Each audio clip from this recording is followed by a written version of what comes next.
the government decided that I was just at home doing nothing. So they sent me a letter and told me that I was called in for a physical to be drafted into the military. I didn't volunteer. They just sent me a letter, and in those days when you got the letter, you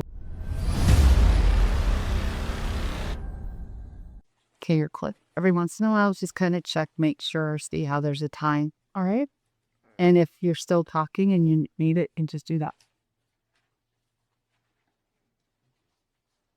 The starting. Do you know how to start the video? Video get that to you. All right.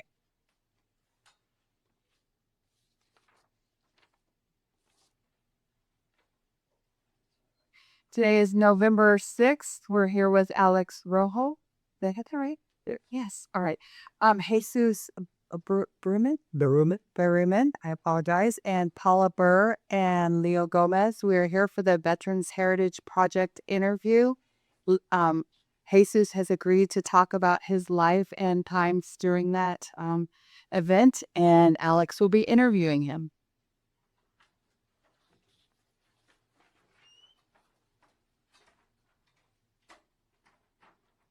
So you have an introduction on top. All right. Well, I'm Alex Rojo, and I'm interviewing. Jesus Berumen. So I'm gonna ask you a few questions. When were you born? I was born in 1946, July the 8th, in Phoenix, Arizona, at Good Samaritan Hospital. And how was your childhood growing up? Oh, I had sometimes good experience childhood and sometimes not so good. But I had come from a large family. We were 9 in my family when my mom was done giving birth to all all her kids. And I was a fifth child out of 9, and it was quite an experience being from a large family. As far as growing up and stuff, like how did you interact with your brothers and sisters? How was that? I grew up close to my family because we all lived in one small house, and my older brothers, of course, they were kind of distant from me because they did their own thing. And in those days, big brother went out and did other things the little brother didn't do. They stayed behind, and they had to do the not so adventurous things. But as we all grew up, then we did the same thing. The big brother did bigger things, and little brother stayed home and didn't do as big things as big brother did. Do you just have brothers? Do you have any sisters? I had 3 brothers and I had 5 sisters. Wow. Living in a 2-bedroom home. It was quite, well, 3-bedroom because my parents had one, boys in one and girls in the other one, and it was was a challenge, especially when it was time to go to the shower and bathroom. Getting ready for school in the mornings, hectic. So how you guys were all born and raised in Arizona? Or Yes. Well, my older brothers, my parents being from parents and child themselves from my grandparents being from Mexico originally, but my grandparents would travel to the United States and back to Mexico at times. And 2 of my one of my older brothers and one of my older sisters were born in Mexico. But the rest of us, our other 7, were born here in the United States. So that's what happened with, that's what we all came from. 2 from over there and all the rest of us from here, from the United States. wow. So how was your education? How was school as far as elementary school, middle school, high school, so forth? Well, elementary school in my days was going through sort of a period where they separated the well-to-do and the white and the Hispanics were in one general area and the white were in another. But it started coming together when when I remember, we all kind of little by little started coming together, and we were all going in and interacting where my brothers were a little bit more separated as far as race went, but uh, it, I still remember a little bit of that, but not too much because we started integrating with all the other kids. So your parents are both Hispanic? Yes, they come from Hispanic parents, so they were both, but they were both born here. My parents, in I I remember a couple of the names of the cities where they were, or the towns where they were born. But one was in I think my mom was in Phoenix, and I think my dad was in a little town called Metcalf, or vice versa. I don't know that. I don't know about the history of their birth, but they were both born here in the States. So that they later on in life they chose to come back and live here, and that's where we grew up. And so how was high school? You know, going into high school. High school was a challenge because you met different kinds of people. You know, different. When we were going to grade school, well, everybody knew everybody. It was like a neighborhood, all getting up in the morning and going to school, and but when we went to high school, the other people around the town would come to school also, and it, it, it was okay. It was because we all got along together. Nobody had any problems. I had a good time. I didn't like school because, of course, the homework and learning and all this stuff, and I had no interest in learning, unfortunately. But I got lucky and I made it through. Yeah. How'd you make it through? What'd you do to make an impact to make it through? Well, I kind of my brother, my one of my older brothers, kind of pushed me a little bit to take some elevated courses like math and algebra and show interest. So when I would finish high school, I could go to college, and that was his concern, that he didn't want me to just go to school and then come out and be just like everybody else. He wanted me to be a little bit higher so I can continue going to school and become uh, um, a better person, I suppose. He never told me that, but that's how I feel. That's why he did the things that he did. So I took algebra, I took advanced math courses and English and writing and all that. So, and I took some administrative classes. Like most other guys in school didn't take typing, but I took typing just to learn it and get it, learn different things and that would help me and later on in my education. But I was an average student. The only thing I tried out sports, but I wasn't a big person, so I kind of didn't didn't make it because I got banged around a lot, and I figured that wasn't for me. But I was in the band. I stayed and I joined the band, and I played the trumpet, and I did okay in that. So I was a band member. That was a lot of fun because we go to the games and we go to the parades and we do different things in the band. So that was fun. So from all that band and fun you had in high school, how was it after you graduated? After I graduated, I had to go to work. Not that I didn't work before, because being from Tolleson, which is a small community, it was a town on the west side of Phoenix, and it was generally a farming community. You know, all the farms that were around us, nothing but fields and crops growing up. So I grew up working on the fields. So I when I got out of high school, well, I had to go to work. My parents weren't going to let me just sit around at home and then do nothing. So I continued going to school a little bit, but I got a job also, and I went to school and tried to earn some money because my my dad was the only one working, and he had to provide for 9 kids and or 11 mouths. So he worked most of the time. Uh, so I had to make money for me if I wanted to do anything, and that's what got me to think, yeah, I better get out there and get me a job and earn work so I can have things, buy a car and clothes and all that stuff. So when you mean by going to school, did you go to some community I college? went to Phoenix College, yeah, and I liked it. I I did okay. It was hard for me because in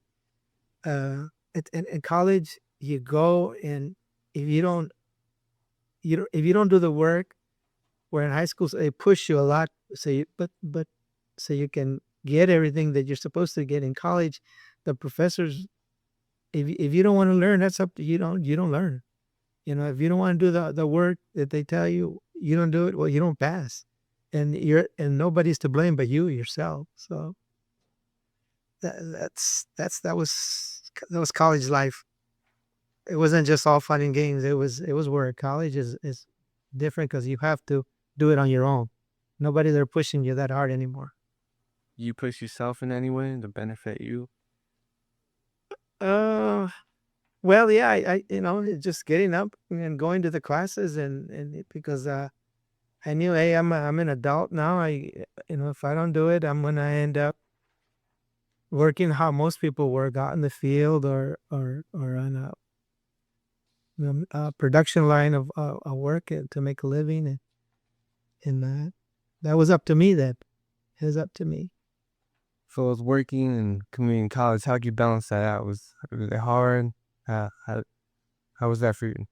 Uh, it was okay. I should have dedicated more time to schooling, and I didn't, and I'm the blame for that. But when you go to college and meet different kinds of people, and there's kind of different kind of activities, and you get into that little game of school's not important, life is more important. But that was not the right choice for me. But I survived it. So when did you actually decide that you want to be in the military and go on with that? Well, what happened when I was going to school and working, I kind of got tired, and I says, you know what, I'm gonna give myself a break. I've been going to school since elementary and high school, and now I'm in junior college. I think I just need a break. Well, when I took that break, the government decided that I was just at home doing nothing. So they sent me a letter and told me that I was called in for a physical to be drafted into the military. I didn't volunteer. They just sent me a letter, and in those days when you got the letter, you went, uh, and you did, because you were of age, and you were in the selective service now, and you did your part for the country that you were chosen to do. What age were you drafted? How did you feel knowing that you had to go? Well, when you get that letter, you just go for your physical, and if you know that you're in good physical shape, there's only one way you got. It's gonna come out that you're eligible. They're gonna take you because they need you. So I didn't like it, but what was I gonna do? The only other thing I could do was go as a conscientious objector, or leave the country. And I wasn't about to leave the country. I mean, at 21 years, I lived. I was around my family and my friends, and this is where my home was, and uh, so I got drafted. So after you got drafted, and how was training? We went off from training from there, and Training and basic training, you basically do whatever you're told to do. If you have a question, they'll probably listen to you, but if they think that you're just trying to get out of something, it's not gonna happen. You go in there and you train, because they tell you this isn't. The sergeant will tell you, this isn't helping me. This is going to help you, because there's a war going on, and if you choose to just not take it seriously, well, when you're out there in the war zone, you're gonna find out a lot different, that you should have just trained and paid attention to what they were trying to teach you.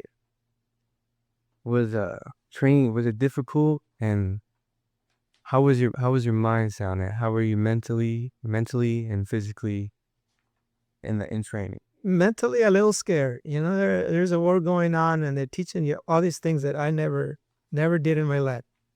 I never got on my belly and crawled. I never walked into a chamber where you with a mask on, because they were going to open a gas bomb inside that room. and fired a high-powered rifle that I really hadn't done that much. I had shot a BB gun, but when they give you a high-powered rifle, and you have to go out there and train with that and shoot it and all that, carry all that equipment and run and do all that stuff. You just go out and do it, because it's going to help you in the long run. So there's a lot of things you did. Well, where was your training? Where was it located at? Well, I went to Fort Bliss, Texas, and when I was drafted, they told me we're gonna put you in a bus, take you to the airport, and I had never gotten on an airplane before in my life. I never left town, so they put me in an airplane, took me to an area that I didn't even know where I was, and they take you off the bus and they start telling you all this stuff, and this is where you're gonna be, and tomorrow morning you get up, you're gonna get a haircut. You better look at yourself in the mirror right now, because that you're not gonna be that person when you walk out of that room. So uh, just go with it. When training started, was it a little different for you, and how did you adapt to it? I had no trouble doing the physical stuff, and the only thing that I kind of didn't adopt too good at first was a large group of men, a large group, and all kinds of men, small, big, good, healthy, strong, weak. I mean, there was a variety of a large group, because when I was young and I was playing with my friends, we were all basically the same. We were all basically doing the same thing.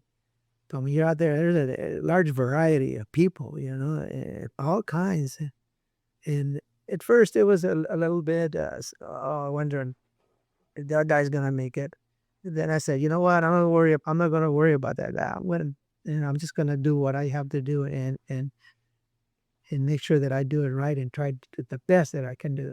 Whether it be polishing my shoes, or making my bed, or being the second one out there, and then when the whistle blew in the morning that you had to get out there and in formation, I just started thinking, you know what, me first, and then somebody needs some that kind of help or something like that I'll help out.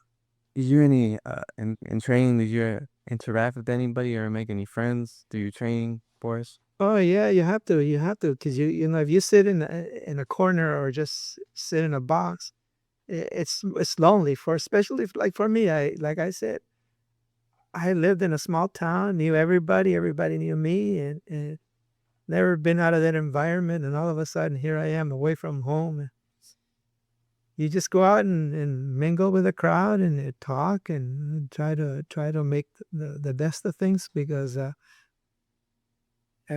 that's you can't get out of it. It's all around you. You either make friends, or you're gonna be alone, and that's not good. But during training, how did you feel being away from your family, and did you communicate with them through your training? When you're in the military, they tell you to call home or ride home. They tell you ride home, where we're gonna give you time, and you ride home. You tell your loved ones, what especially your parents, or if you're married, they would tell them, you have to ride home. You let them know that you're okay. And I get some of that.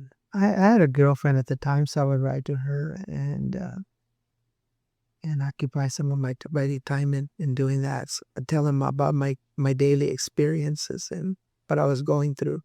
I get that. Did you ever communicate or interact with any of your brothers or sisters? Did you ever write to them? Yeah, a little bit. My brother, especially when I was in Vietnam, they would send me care packages. Then I would look forward to the care packages, whether it was a little can of beanie weenies, or the goodies that they would send, cookies, whatever it was. One time I even told them, "Hey, you could send me a dozen of tortillas. Go ahead and I don't know how they're gonna be when they get here, but you send them anyways." So from training, how long did training last until you actually got to the next. So yeah, basic training was about, I think it was 3 months that they went through basic training, and then it's nothing but training. All that time you were there, you were trained physically, more physically than anything else, because they wanted you to be in good shape, and if you ever got to go to Vietnam, because they always required you to be in good physical training, even later on when you went somewhere else, because that means a lot to be in good physical shape. So after training, where'd you go from there? What was the next step? Well, when I finished basic training, I came home for about a week, and then I had my orders to go to Fort Sam Houston, which was they had the military had an installation there and I was assigned to a medical institution or installation there where I could. I was like a clerk, processing specimens and paperwork for the lab test that unit did where I was stationed. So how was it over there in Houston? How did you feel about that? Your experience, like really there, like your mainly priority. Yeah, well, Fort Sam Houston is basically located in San Antonio. I don't know why what the relations why Fort Sam Houston, and then because there is a city of Houston also, but it was in San Antonio that's where that base is located. But San Antonio is a good area. I had a nice time. When I had time off, we go to different go to places with some of the people that had cars there, and they would drive some of my military comrades there. They would drive, but I go with them to certain areas like Corpus Christi or downtown San Antonio. Yeah, I like that. It's a nice area. I haven't been back there since I left, but it was nice. So after training, you went there, correct? Yes. And then after that, Well, I was having a good time and getting used to my work there in San Antonio, and then I got some orders. I said they requested me to go to Vietnam, so left San Antonio and came home for a while, and then off I go to Oakland, California, to get a plane to head on to Vietnam. so when you went home and you got that order, how did you feel? How did you prepare yourself? Were you ready? And how was your mindset going in, getting ready to go? Well, when you're at home and you hear stories about the war and you watching television and soldiers getting killed, and then when some of your friends that you went to school with, you find out that they didn't make it when they went. Uh, it was not a good feeling, but uh, somehow I got through that, and I says, this is what I'm called to do, and I just went with it.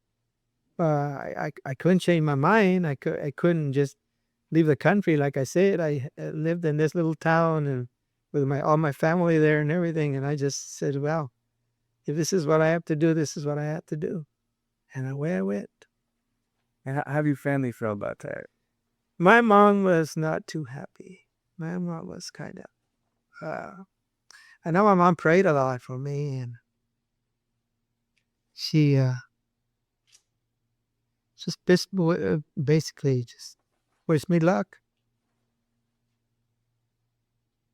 I was the first one in the family that went to the military. I was the first one that went to Vietnam, and how they handled it at home, I don't know. I know it was a little bit tough for me, but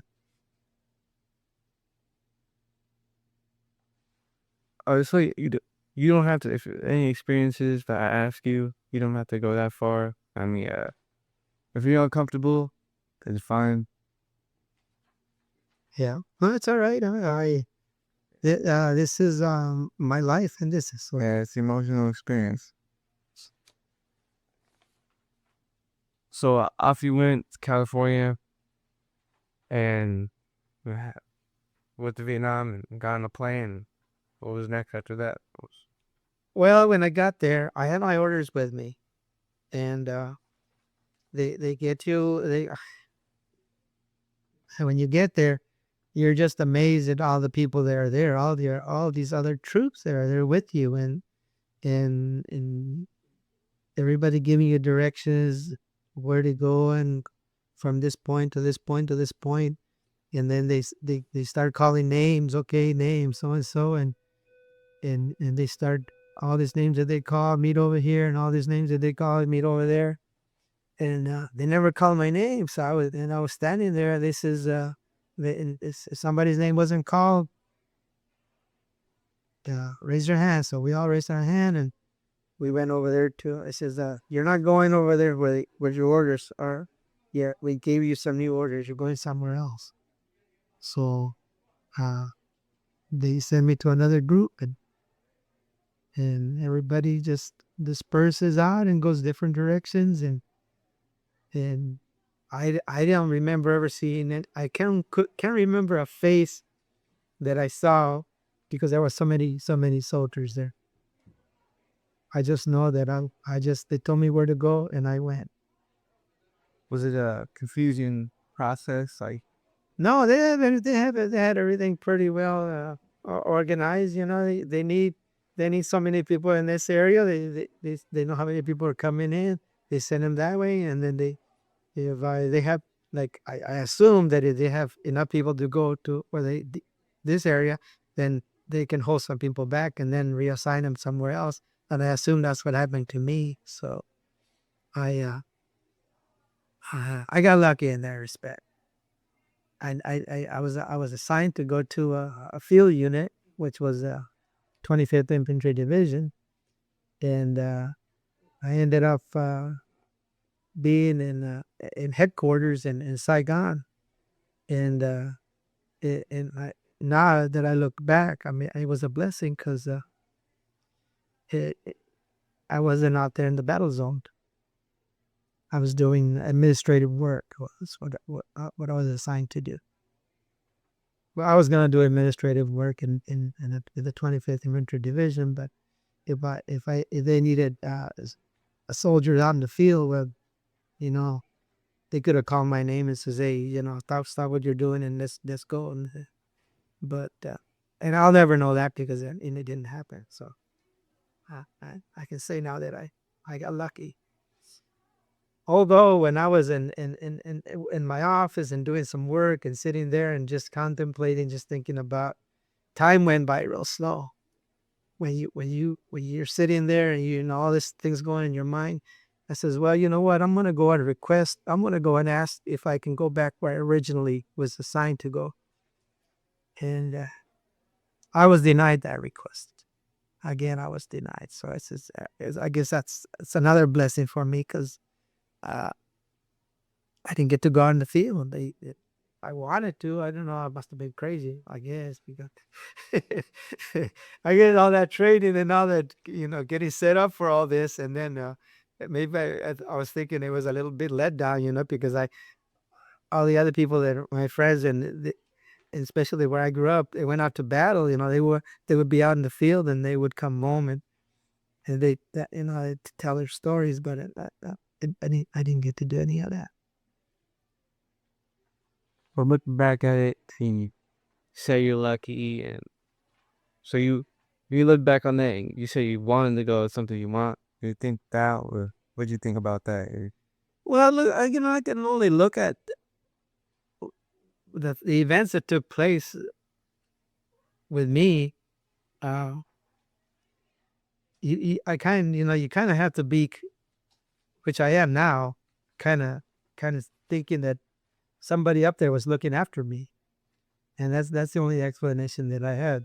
I might have made it on the field anyways, but I'll never know that, you know, and or I might have gotten injured out there in the field. You know, I'll never know that. So that's why I keep saying that it was just a blessing for me that the events that took place. So, man, we're in headquarters, right? Here in headquarters. What did that consist of doing? Well, processing a lot of paperwork. You know, I had to go through security checks to get secret and top secret clearance, so I could when I received this information, because I would have to hand it over. E- Eventually, the paperwork went up to the general, which I worked for. That was a main person that I worked for. I had a sergeant and a major and a colonel, but the general he was the one that got the paperwork and made the decisions as far as what needed to be done at the time. So uh, it's just processing a lot of paperwork. Taking papers from the office where I was to another division or another area or another person. I never got to read any of it because it wasn't for me to open it and look at it. But a lot of paperwork, a lot of office work, and that's how I occupy. That was my job.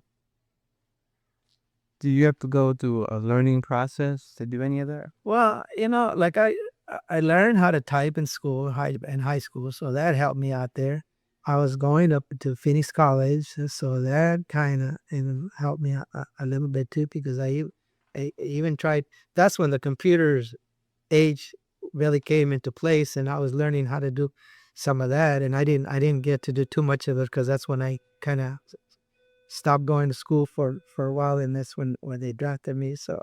Uh, I kind of had a little bit of experience and background in a little office work, but uh, I learned a lot more while I was there because uh, they, things were things were where they had to be, and I had to learn where everything was, so I could just they asked for something, I could go right straight to it, and have it ready for them. So yeah.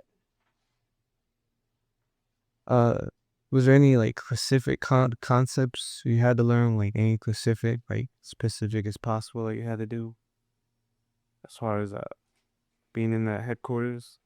No, I just had to make sure that got the information and then moved it through uh, as quick as I could, so they could so they could have it. I didn't want them to come down and tell me, well, why did you wait?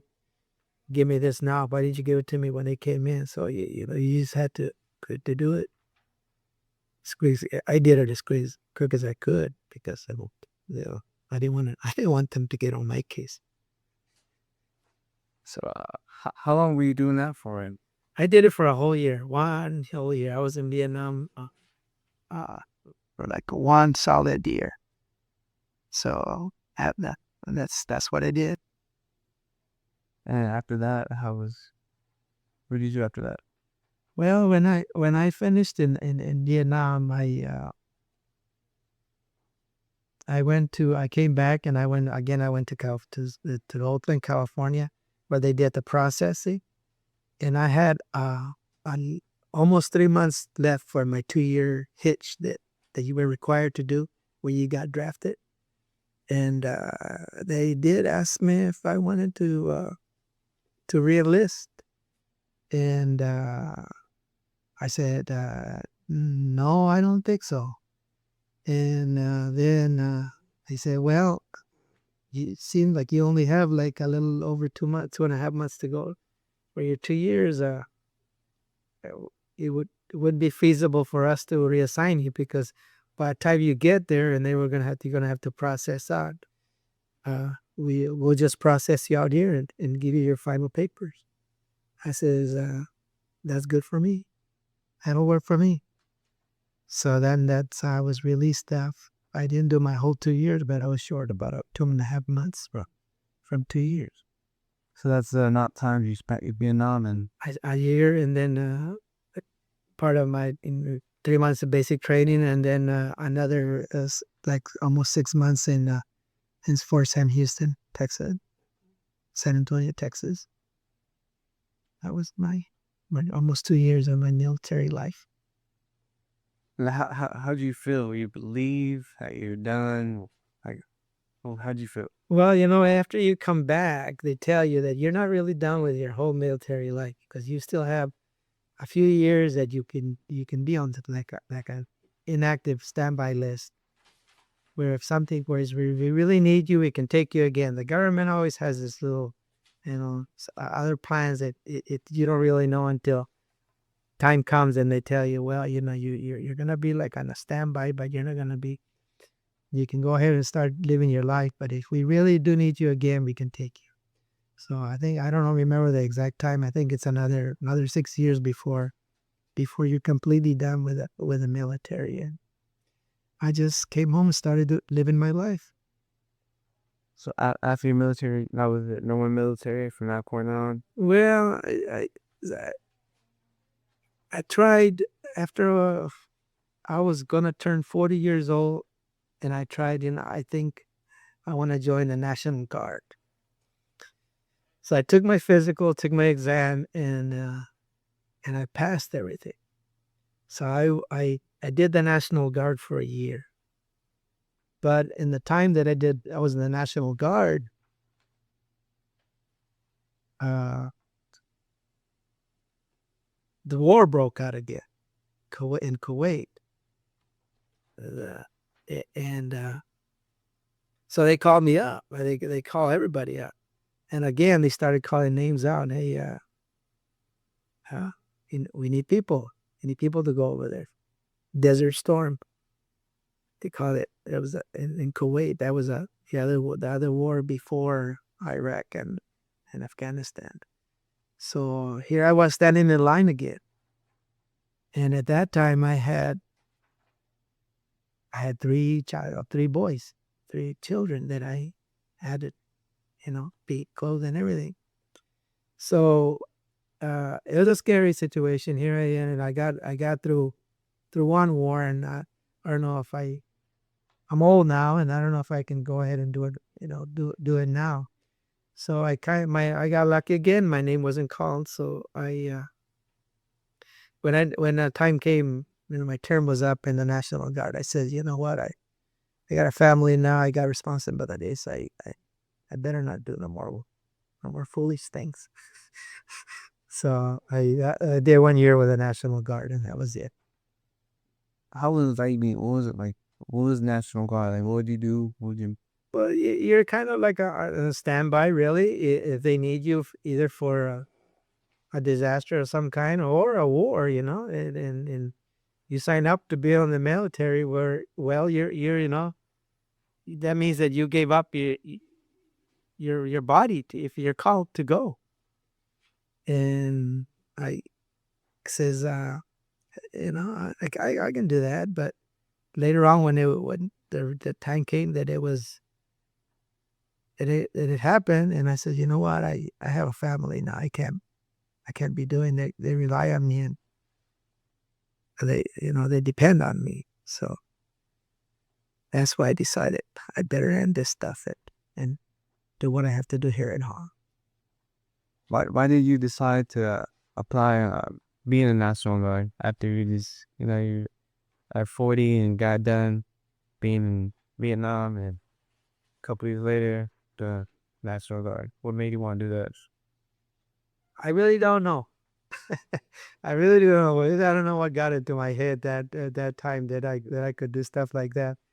Because even when I was in, and you get all these young people in, I mean, it's a little bit tougher, I was thinking, wow, I'm 40-year-olds now, and technology is changing. They're coming up with new things. I've been out of contact with all this military stuff, and that was one of the key factors that I decided. You know what?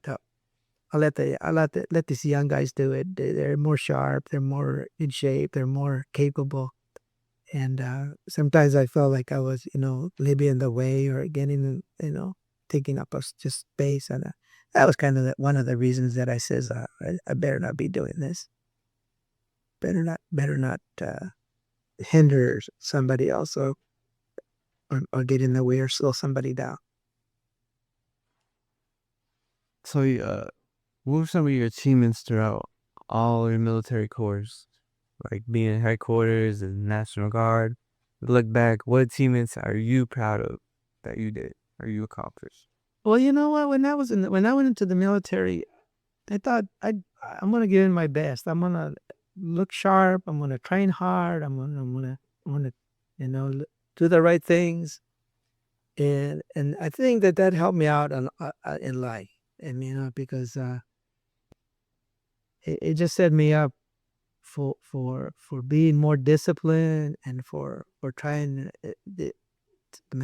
my appearance made a difference, and how I behaved, and it was all worth it.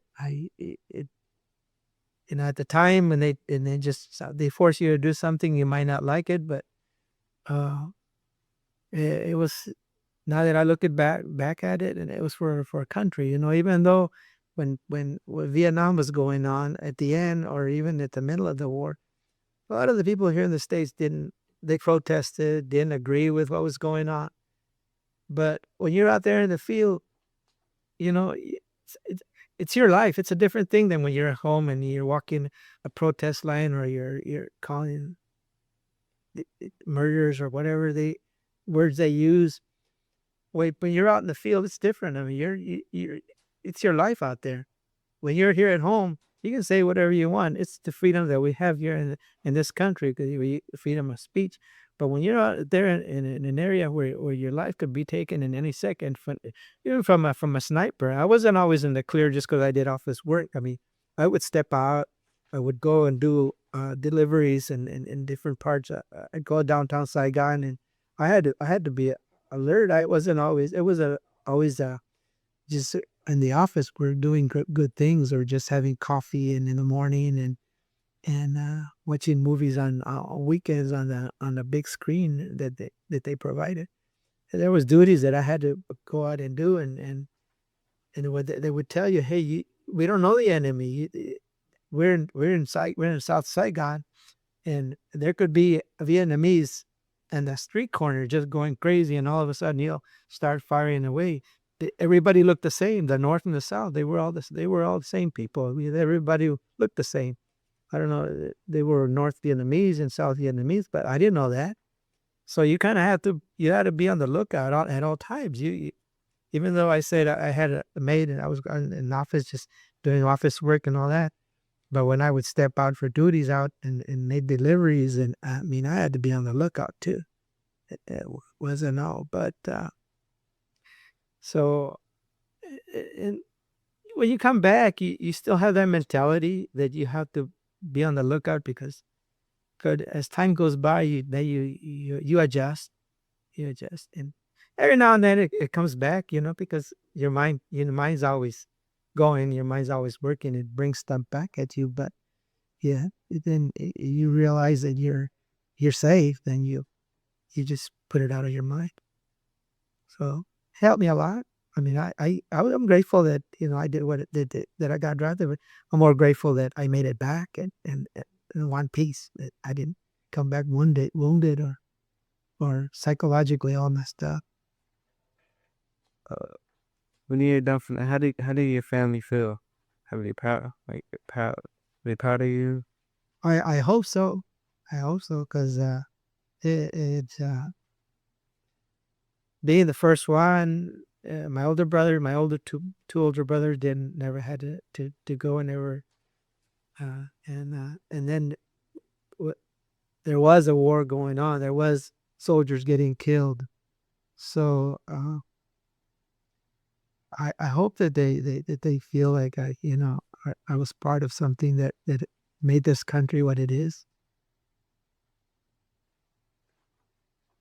What yourself as the individual? What are you proud of yourself? What specifics of you're proud of?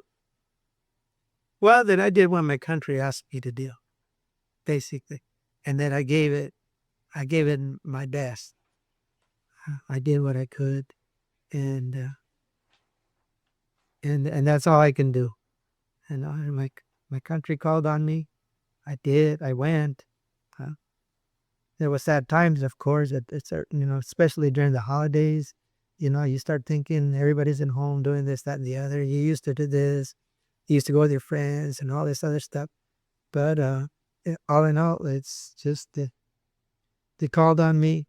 I served, and I just hope that that everybody that appreciates that what military people do when they go out and leave families, country, and privileges that they have, and give their time and their life. And how will people appreciate this?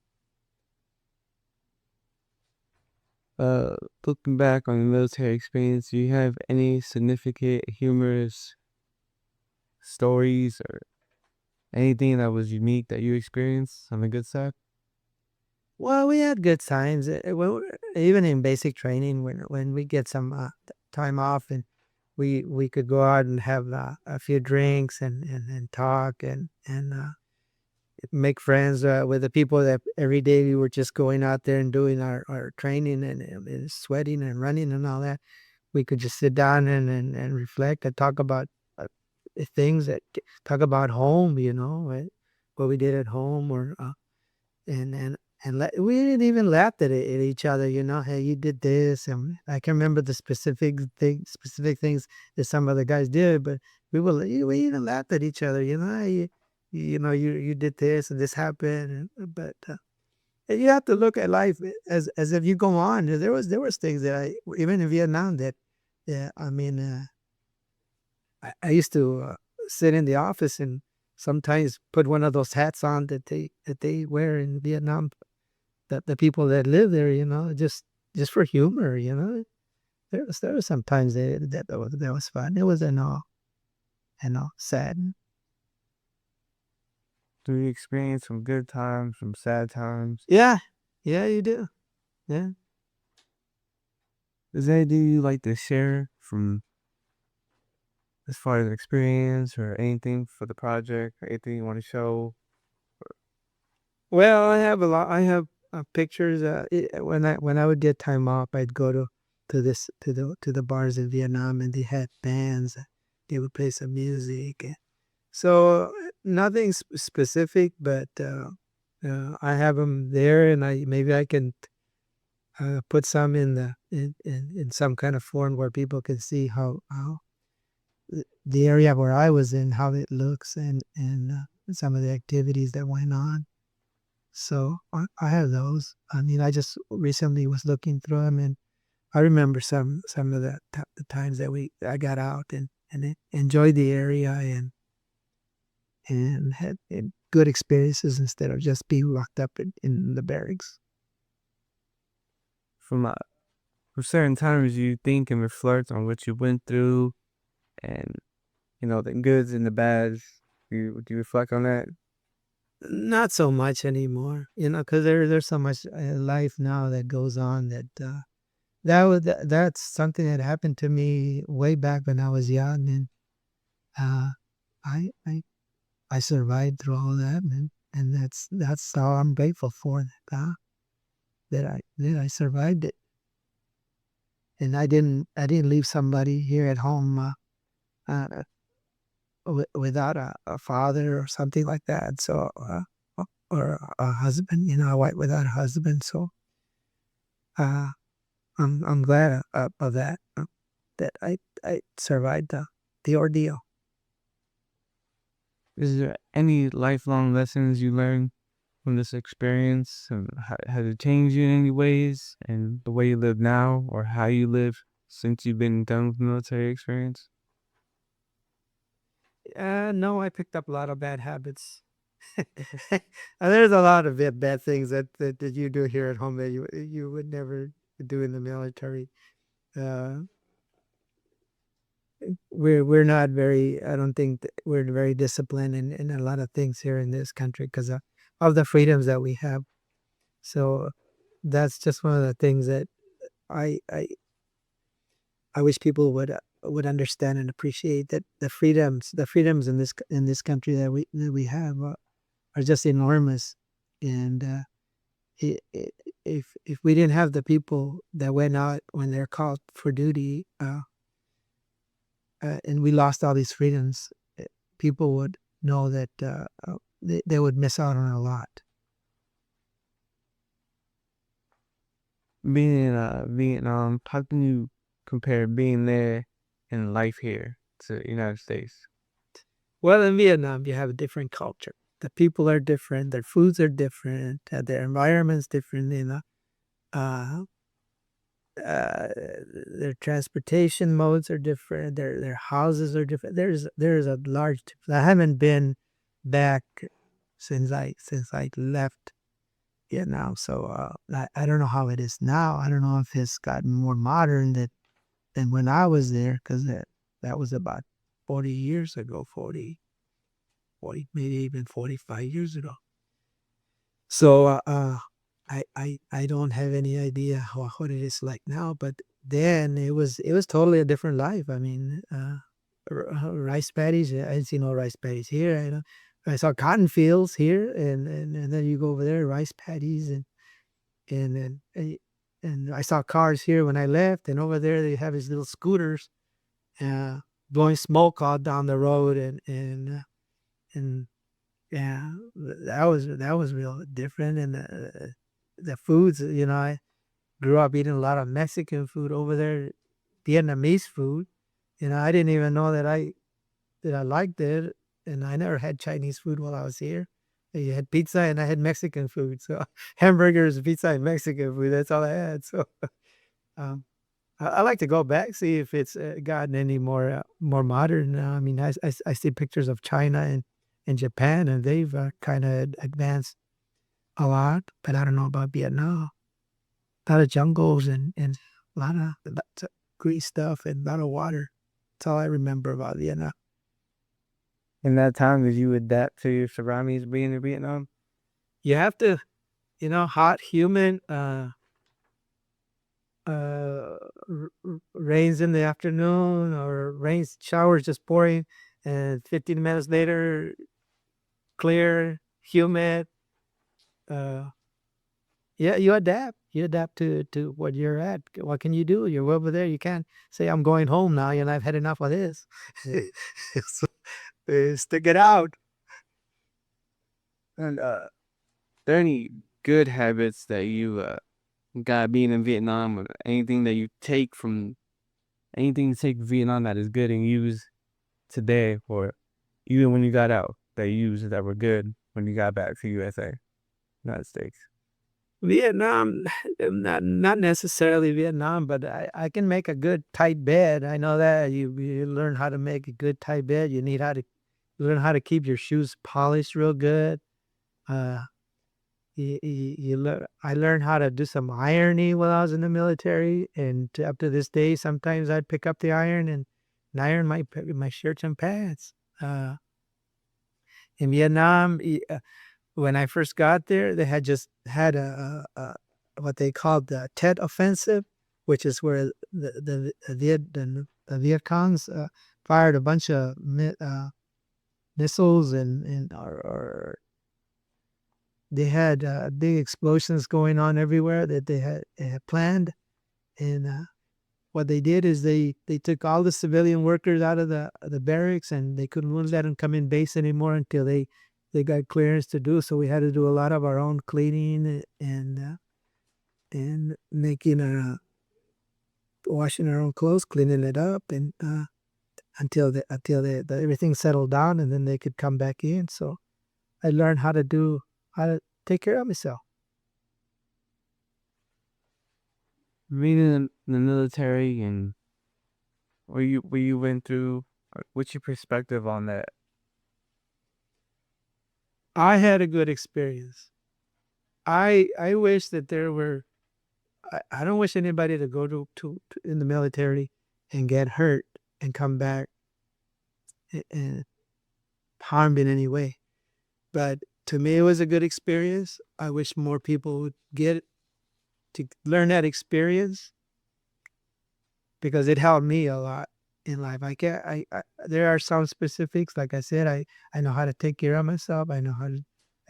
My mom always did my ironing for me when I was at home. When I wasn't at home anymore, it was me, so I had to do it. But I think the experience was good for me.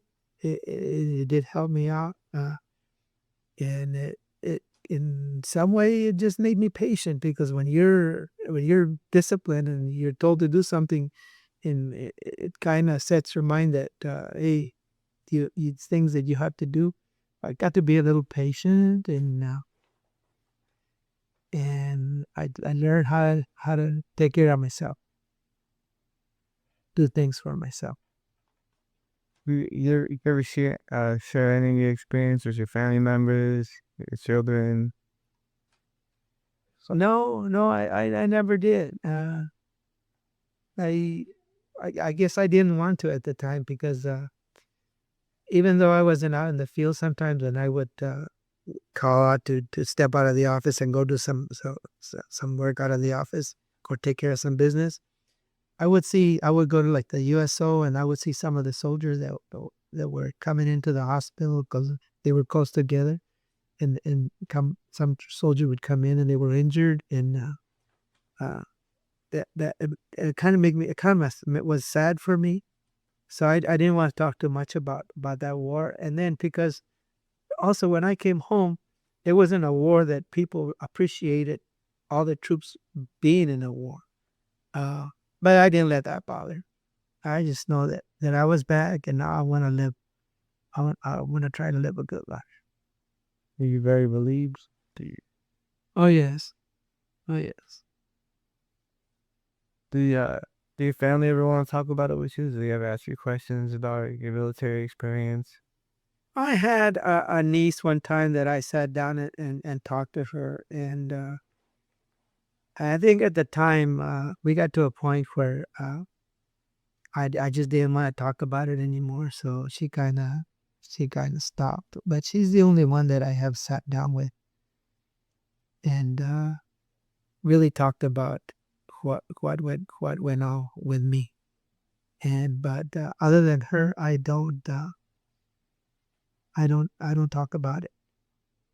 Do you think sharing your experience with others is a not so good thing, or is it a good thing to teach other people or show other people what it really was? Well, to me, it wouldn't bother me because now I think I don't think that people understand what happened 40 years, 45 years ago, 50 years ago, whatever it was in Vietnam. There's a lot of stuff was hidden from the people here at home and the soldiers. I mean, you called out and you went and you fought, but did you really know what the cause was? Does anybody know what the cause was? And but I would tell them, you have two choices. If somebody wants to come in and take this country over, and you don't want to fight for it, then you're gonna be under some other authority, or do you want the same rights and rules and privileges that you have now? I'd rather go out and fight and have the privileges that we have now than to just sit and then somebody else come in and tell us how we're gonna do things now. Oh, well, we're getting ready to wrap it up. Is there anything you want to say about your significance of military experience, or share anything? One last thing to share, summarize your experience. No, just be proud of this country. When your time comes that you have to make a decision whether you want to go and fight for freedom that we have. Well, it's huge. This freedom that we have is huge. You see it now, especially now that the world has gotten so open, and you can see it and what's going on in the Middle East and in other parts of the country. Uh, it's a big one. It's a big one, and we just can't let go of something like that. So if we need to, young people need to step up and go. It would be a privilege. It would be a privilege to me if if I hear people saying, "I want to go because I want to have this country be free all of my life and all of my children's lives." That's the only thing that I want people to understand and honor these people when they come back.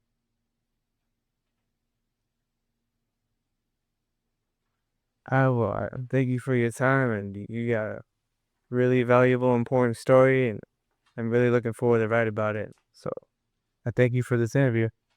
You're welcome. Anytime.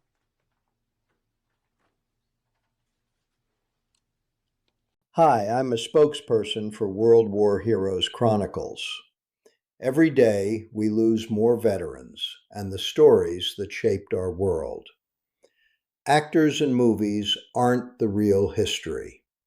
Our mission is to transform raw, aging archives into cinematic documentaries that rival Netflix while keeping the truth alive for future generations.